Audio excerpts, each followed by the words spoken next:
Depression, recession is killing me. No money, no job, I'm in poverty. I'm tired of standing in welfare lines. It's about to drive me out of my mind. Times are really trying.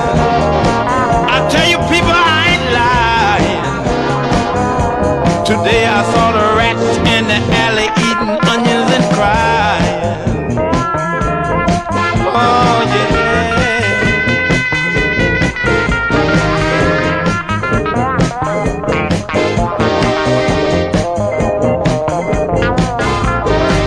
I met a black man on the other side of town. He asked me if I'd seen any cops around. I said, no sir, you're out of luck. Then he pulled out his gun and he stuck me up. Times are really trying. I tell you people, I ain't lying. Because the day I saw the rat in the alley eating onions and crying. It's hard times, hard times, hard times, and misery is killing me. Oh yeah.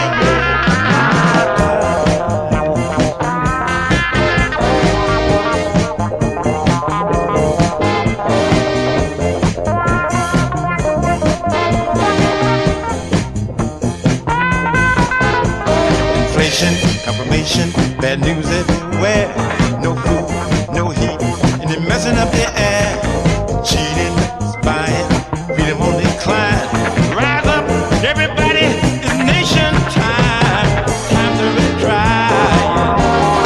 I tell you people, I ain't lying. Because today I saw the rat in the alley eating onions and crying. Oh yeah.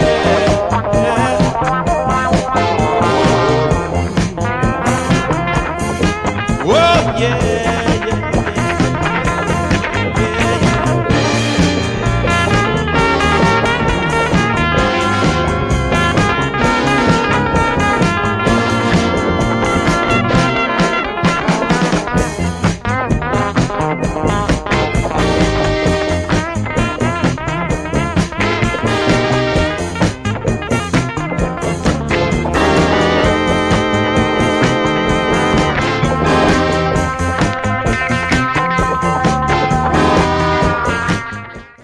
You ready? Oh, okay. All right. Yeah, so my name is Brian Cassidy. I'm a manager of the kind of Beautiful World Syndicate and Philadelphia Music, and sort of like I wear a lot of different hats here, but I help manage the online inventory. I help kind of with personnel and administrative work and, you know, data entry and just general workflow here and kind of technology integration.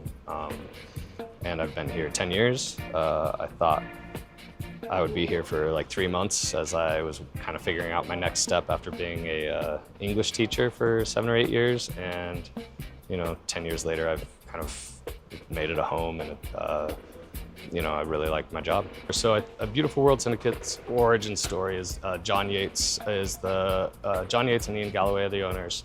John Yates started the business out of his van, you know, buying and selling records. He did like a punk distro for a long time, kind of on the road, on the punk circuit.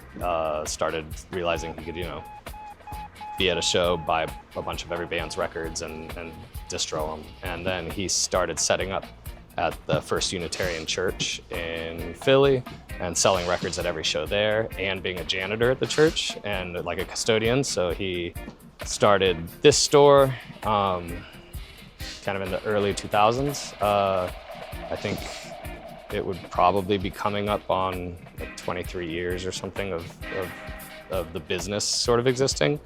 Discogs kind of came around, and there was like one of his employees was like, hey, we should try selling these, you know, disco 12 inches on Discogs, because they're not selling for much in the store, and it looks like they're selling for more on there.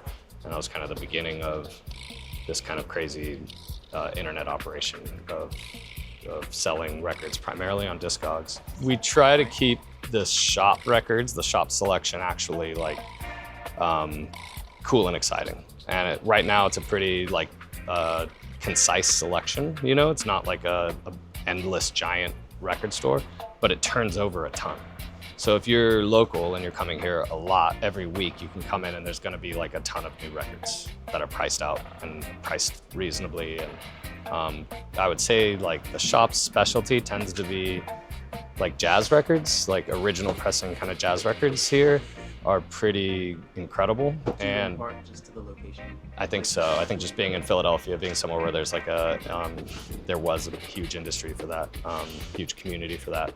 I got into records as a teenager because I grew up in Sacramento, and I'll never forget being like 15, and a friend of mine took me to Denio's flea market out in kind of outside of Sacramento, and I was able to buy like a box of LPs, you know, like 60 to 80 LPs for like 20 bucks. And just like going home and that experience of kind of like going through them all, listening to them all, you know, classic rock, jazz, blues stuff, and just loving that experience of getting to know a full album, that kind of like normal kid enthusiasm for like, oh, you got to listen to the whole record. You know, it's not just about the radio hits and everything. And that was really kind of my gateway to records. And kind of have been buying and selling records ever since. I went to college at Cal Poly San Luis Obispo and got involved in the college radio station there, where I made a lot of lifelong friends. And really just those relationships, I feel like, really cemented the value of like pursuing music as like more than just passion or hobby, like really getting involved in music in different ways. Felt like those relationships were so rewarding. It's really worthwhile. I feel like that, you know, I try to carry that into the business here, and you know, I think a lot of people who work here, we feel like we have a nice community, and we have a nice, a lot of people stick around. A lot of us are here for a long time. And then I also DJ. I kind of continued that aspect as well, and in Philadelphia I've DJ'd as Universal Cave with my friends, currently with Sean and Alex, and we still get our friend Ryan involved in production, but we like to kind of DJ, produce music, remix music, and we started a record label to put records out, kind of starting with like disco edits, and now we're really excited to put out like cover songs, original compositions and productions, and we've even done like a reissue now, and just enjoying that, being on that side of like production and creation of records, not just kind of like receiving and selling, has been a lot of fun.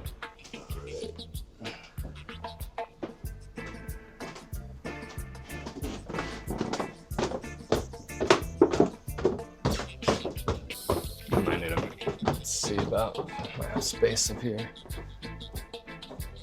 Yeah. All right. Yeah. So I was like, when I was thinking about like top 5 records and I was going through my records, I was thinking about like, why do I have multiple copies of certain records? And like almost every Ned Doheny record I had like 2 copies of, and just because I've found them at various times in my life and for various reasons, like that copy felt like I would keep those ones. Like I've sold a ton of them too, but I thought I had to choose one of his records as like one of my top 5. So this self-titled record came out in 1973 on Asylum. And I think it's like a really cool reflection of that time, that record label's kind of origins, and just like that scene out there where you kind of have like Jackson Browne and Joni Mitchell and Ned Doheny and like all these incredible songwriters. And I really love his songwriting, and I think that's really on display in this record. And the reason I chose this one was it's probably just a record I put on the turntable more than most records. For whatever reason, I pulled this out and I put it on, and I always enjoy it. And I think, it's kind of like fun to think about I love, you know, I kind of was talking about soft rock records, and kind of like, I love all these rare, obscure bands that were trying to sound like this, you know, that were trying to do their best to accomplish a sound this kind of professional and complete. And, you know, this, you know, 1973 is a pretty good like jumping off point for you know, things that are heading towards that full sound that comes later in the 70s. You know, you get like Hard Candy in 76 or something, and you know, that's such a more full soft rock, yacht rock sound that people, you know, recognize. But I think the origins out here, and I really like that. I feel like you and Universal K really pioneered the whole soft rock. Yeah, I actually felt like I feel some type of way about the yacht rock term, you know, because like when those guys did those skits online, I remember being like, man, this is something I'm like actually into. And like that kind of like, I'll never forget moving out from the West Coast to the East Coast.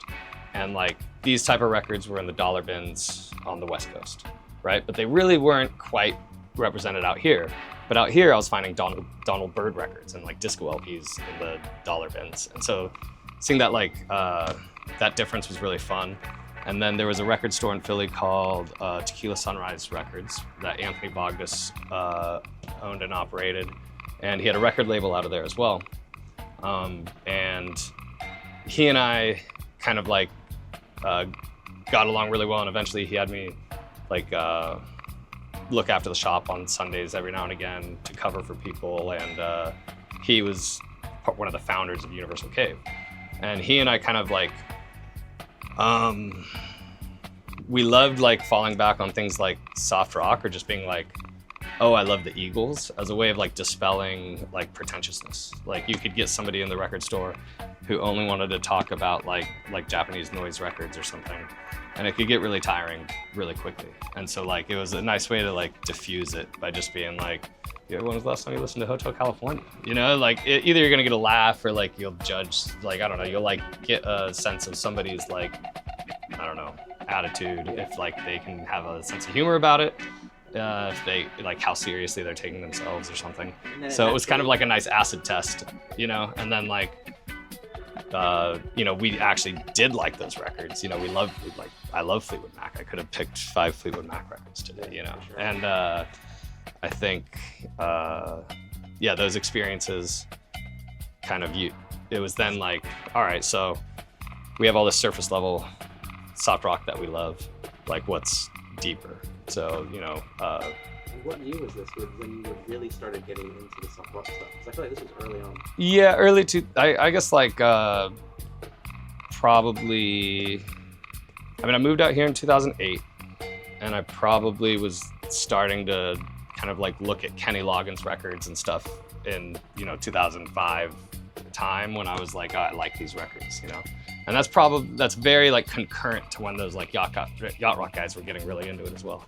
So I think a lot of us just like, you know, gravitated towards like cheap thrills, dollar bin records, stuff that was always $1 and was just like that high production value, really incredible musicianship, and yeah, just really satisfying listens. And I think like growing up in California, growing up with a dad who like, you know, he loved the Dead and he loved the Doobie Brothers and like, you know, the Beach Boys and all of those sounds and Fleetwood Mac and the Joni Mitchell were like childhood, you know, music around the house. So I think that was like reflecting, you know, who I am and where I come from with my kind of interest in music. And then putting out like soft rock mixtapes was kind of like, yeah, I think, you know, I don't know when we put the first one of those out. That was probably 2012 to 2014, something like that. So those mixes were kind of like, yeah, trying to show that like that genre had like a depth to it. You know, you're not always going to find a Grail, right? And you're not always going to find a Grail for $1. But if you have an open mind about what you're looking at, you can always find a record that will be fun for cheap. And I think that's really the ethos that we were pushing with soft rock records. It was like, this shouldn't be like such a serious thing, and it shouldn't be like a rich man's game. Like, and now records keep getting more and more expensive. And I think it's always like the DJ who puts a record on the platter and gets everybody excited and has a great reaction. And you run up to the DJ booth, you're like, dude, what is this? And it's a dollar bin record, is always going to be a million times cooler than someone being like, oh, well, actually, it's like $100, and you know, it's like, so like, I just think that like the, yeah, the creativity, you know, when you're younger and you're not trying to spend too much money and all of that. I think that's really where the kind of like soft rock thing came from. And now there's lots of really expensive soft rock records. Fine line. Such a fine line. It's so rock and roll. I wanted to, I love soul ballads, and I love Philadelphia soul music, and Arctic Records is a really famous Philadelphia soul label, and Barbara Mason is one of the most famous Philly soul singers of all time. And this is a collection of singles that has a lot of my favorite singles of hers on here. And it's tough to pick a soul LP because the soul 45s is really where I probably like, as more of a collector, you know, you kind of like collect the soul 45s, the singles. And even like speaking to that, the singles are like, you know, mixed in mono, and this is like the stereo version, so I got to get the mono, you know, the LP. But I guess like, yeah, moving to Philadelphia and like kind of seeing this like Arctic logo on 45s all over every, you know, at that time, you know, you could find Barbara Mason 45s in like every thrift shop in town. And then like, you know, eventually you would see like, oh, someone's got, you know, the Ambassadors LP on the wall, or someone's got the Honey and the Bees LP on the wall, and kind of, so you start to kind of take stock of what is local to this region and what's like, you know, important culturally in the area. And I just think like Barbara Mason just has a one-of-a-kind voice. I don't know, I could listen to this every day forever and be happy. I don't know if I can like expound on like Philly soul more than a lot of the, you know, a lot of people who have or anything.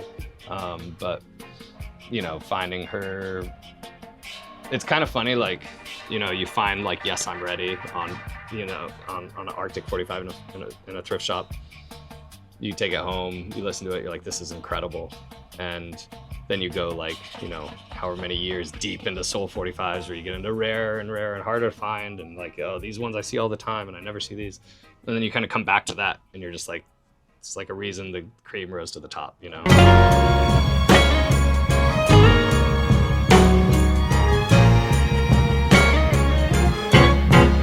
Oh, how it hurts to say goodbye. I chose the Lajadu Sisters Danger LP as like a favorite for, I love Afrobeat, I love African funk records, African disco stuff. I like a lot of it, and I'll never forget kind of like similarly having just moved out here, starting to go up to New York and look for records, and there were stores like, you know, I think I got this at Good Records up in Manhattan, and I'll never forget like walking into that store and like flipping through the bins and being like, they have it all, you know, they've got the William Onyeabor records, they have the Lajadu Sisters, and like, they were like $60, you know? And I was just like, $60 for a record? That's crazy. You know, like, that's crazy, that's really expensive. So I remember like buying this and like an original copy of E2, E4 that day, and like, just being like, man, this is wild. And like my friend who was with me just like, how much money do you spend on records today? I just spent like $100 on records. So I got like, you know, 3 records or something. And then now you look back and you're just like, well, I could have bought them all. But yeah, I just love it. We listen to this record a lot at the house. You know, my wife loves it. It's in terrible condition. It's water damaged and moldy. It looks like I gotta clean it up quite a bit. But and at the time, you know, that was way less important to me than it is now. And it's still just about, yeah, the music and, you know, having like a classic. And I got to see them when David Byrne and Sing Kane and a bunch of musicians like did like a Music of William Onyeabor concert, maybe 2010, 2012, something like that, in New York. And they did 2 nights, and they brought the Lajadu Sisters out. And that guy, Sean Kane, actually like went to Nigeria to like meet them and like kind of convince them to do this concert. And he kind of shared with me some incredible stories about that. And so yeah, I actually got to see them perform. And they did, for that show, they did a lot of William Onyeabor songs, but then I did like 3 or 4 Lejadu originals and had them obviously sing lead and everything. It was really wonderful. Danger, danger, danger, danger, danger, you're a dangerous lover. You came into my life and you spread danger. Left a long time and you left danger. This is, Pharoah Sanders' self-titled on Indian Navigation that many of us call Harvest Time.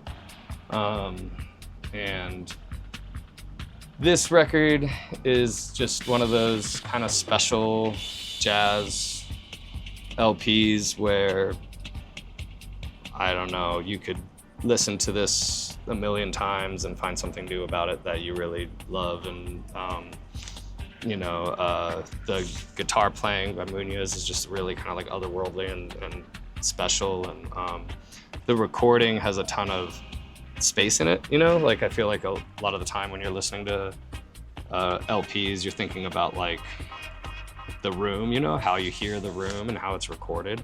And this one just has like this kind of otherworldly quality to it. It's just like there's a lot of space and depth, and it sounds a little bit different than a lot of other recordings, and to the point where I'm pretty sure, and in the reissue, I think Luwaka Bop did a great reissue of this, where there's a lot of information about it. And I think it talks about like Pharoah wasn't actually a fan of the recording. And I think it's such a great lesson of like, to anybody making or producing music, like, you might not always be the best judge of what you're making and what you're sharing.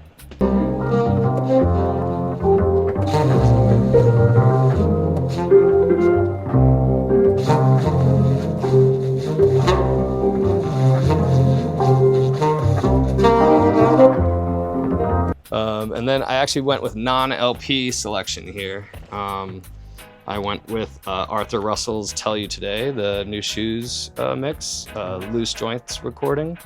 I kind of have to speak to my like love of disco and disco music, and this is one of those like records where there's like a bunch of pressings of it and the label is kind of incorrect on a lot of them, so you have to actually look at the record, and the one that has on this side, on the B side, the one that has the more information is actually the one you want. There's ones that say like 15 minutes, but there's only like, a little bit of music on there. So this to me, like Arthur Russell, there's a Tim Lawrence book about Arthur Russell that I read a while back, and I love how much it kind of talks about him as his like creative process and his history as an artist. And I think this is like, like a magnum opus, like a disco magnum opus. You play it on like a hi-fi system and it's like incredibly funky. It sounds amazing. The percussion is just mixed incredibly, and he was kind of notorious for not finishing records, just like kind of forever wanting to work on it a million times, and it drove the people he worked with professionally kind of crazy. But he finished this one, and when you listen to this like on a really incredible sound system, you can almost hear him mixing in the different takes of the track, and you can hear different parts of the track kind of like coming and going, and you can hear him in the studio using the studio as an instrument the same way people like Lee Perry are famous for doing. Like he was using the studio as an actual instrument, using that mixing board and using all those reels of tape that he'd recorded and all the musicians he put together and stuff. Yeah, I think Tell You Today, this actually just got a reissue just this year, I think. So there's like a nice reissue for cheap. But I remember this, we got this disco collection, dance music collection that was like, I don't know, 20,000 piece collection, really just like out of this world, kind of like unbelievably good collection. There were, 3 copies of the Sylvia Striplin LP, like 3 copies of E2, E4. There was 2 copies of this. There were multiple copies of a lot of like disco grails, essentially. There was even like a Leon Lohman original in this like disco collection. There were all these kind of like famous, like kind of rare groove, kind of tons of Italo Is that like a, stuff. is it a Like DJ or like a radio station? he was a DJ and DJ and producer. And so there was I think he maybe even was like either aspiring to have a store, or maybe he did sell a little bit like on the side or something, because like he had maybe, I don't even know, was it 9 copies of Nirvana's Nevermind in there or something like that. So like as far as like collections go, this came out of that collection. And so I think about like, it's nice to have like something from a collection that reminds you of all that work you did and everything.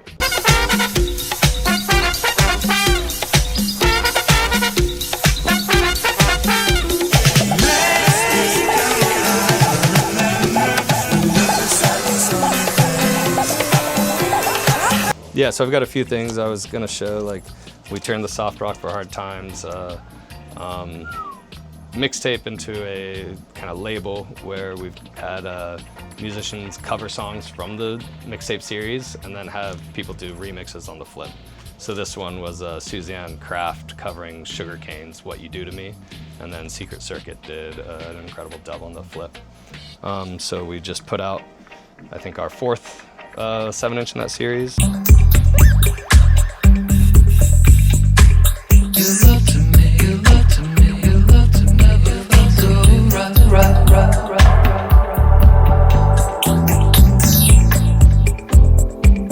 And then we did our first licensed reissue of a CD-only track.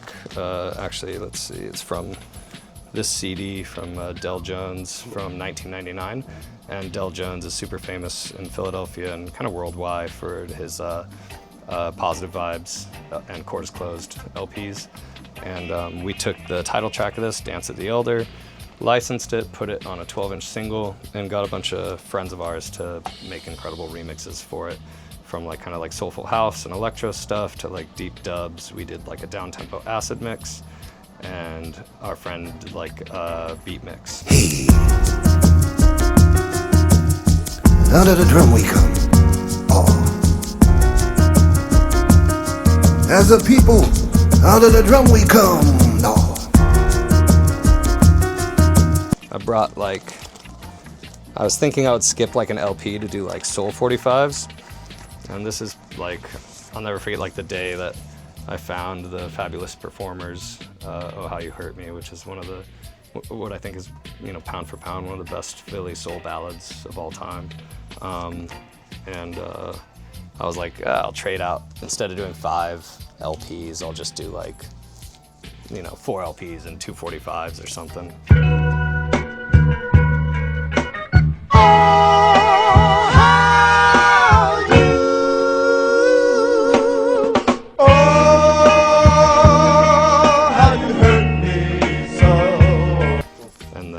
This is a Philly band, The Futures, and they did a song called Betcha Come Back. It's kind of like a funk record from, I think it was recorded in '74, but didn't come out until '82.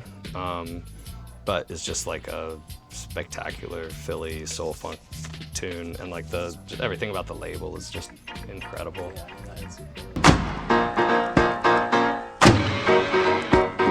I bet you come back.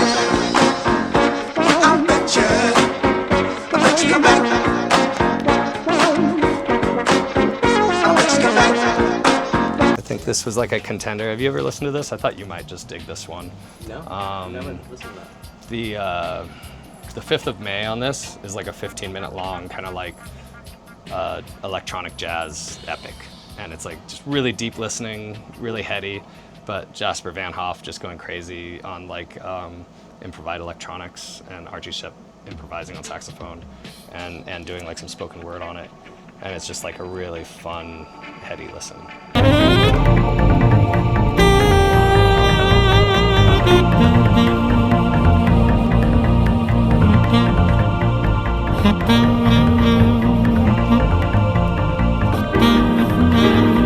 this is just like, you know how like I joke that there's like a new arrivals bin and like a regrets bin. Like the records I'm most focused on are like the records I recently regret selling and the records that are brand new into my house.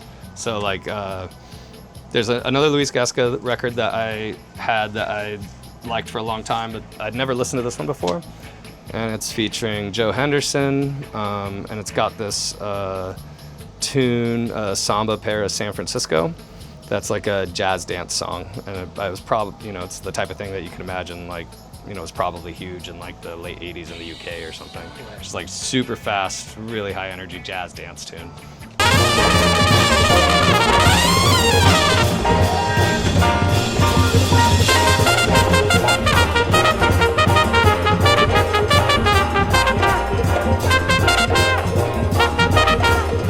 Thanks, man. Yeah, Appreciate it. yeah, absolutely, yeah. Thank you very much. You are